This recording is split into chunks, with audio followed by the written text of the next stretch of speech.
Hello friends, you are welcome to our YouTube channel English literature 247।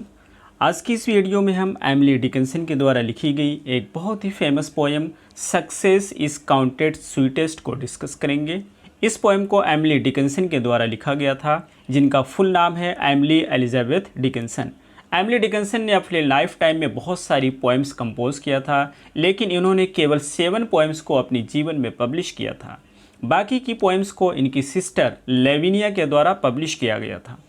ये जो हमारी present poem है, ये एक लिरिक पोएम है जिसे एमिली डिकिंसन के द्वारा 1859 में कंपोज किया गया था और इसे पब्लिश किया गया था एनोनिमसली, यानी पब्लिश करते समय राइटर ने अपनी आइडेंटिटी को छुपाया था, अपने नाम से पब्लिश नहीं किया था। इसे पब्लिश किया गया था 1864 में ब्रुकलिन डेली यूनियन में।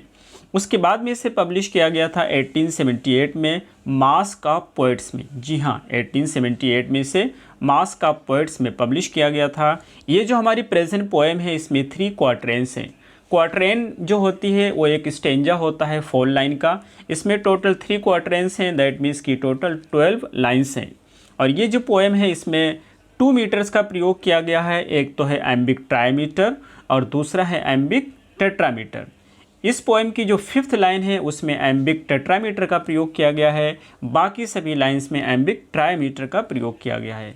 ये जो पोएम है, इसकी राइम स्कीम कुछ इस तरह से है। इसकी जो हर एक स्टेंजा है, उस स्टेंजा की राइम स्कीम है ABCB। तो ABCB इस पोएम का राइम स्कीम है। ये जो पोएम है, इसमें पोएटेस कहना चाहती है कि जो सक्सेस है, सक्सेस बहुत ही स्वीट होता है उस व्यक्ति के लिए जिसने अपने लाइफ में बहुत ज़्यादा हार का सामना किया है, कई बार फेल हुआ है। सिंपली वो ये कहना चाहती है कि सक्सेस की मीनिंग को वही समझ पाता है जो अपने लाइफ में कई बार असफल हुआ है, कई बार फेल हुआ है, वही सही माने में सक्सेस की मीनिंग को समझ पाता है। तो ये रहा छोटा सा इंट्रोडक्शन। अब हम शुरू करते हैं अपनी आज की इस वीडियो को। पोएट्स कहते हैं success is counted sweetest by those who never succeeded.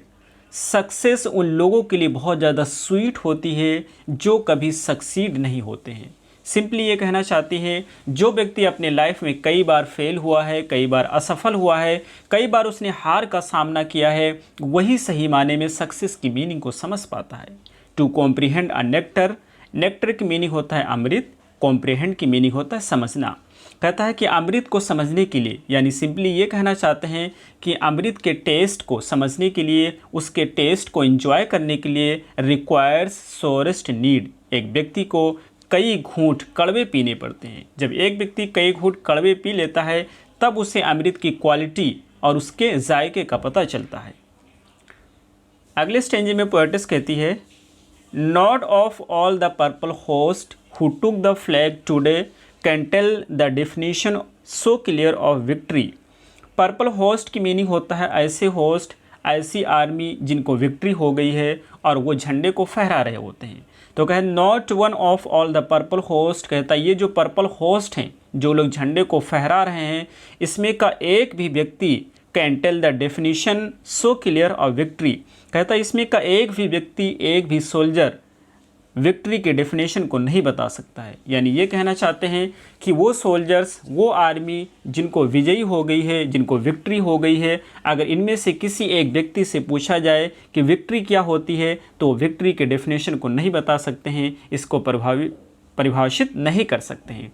वहीं दूसरी तरफ अगर उस व्यक्ति से पूछा जाए जिसको डिफीट हो गई है, जो इस जंग में हार गया है, तो उसकी बात करते हैं एज ही डिफीटेड डाइंग, क्योंकि एक ऐसा व्यक्ति जो डिफीट हो गया है और वो मर रहा है, ऑन हुज फॉरवर्डन ईयर, और उसके कानों में the distend stands of Triumph, ये जो विक्ट्री की बिगुल होती है, लोग जो जश्न मना रहे हैं, इसकी आवाज़ बहुत दूर से उसे सुनाई दी जाती है।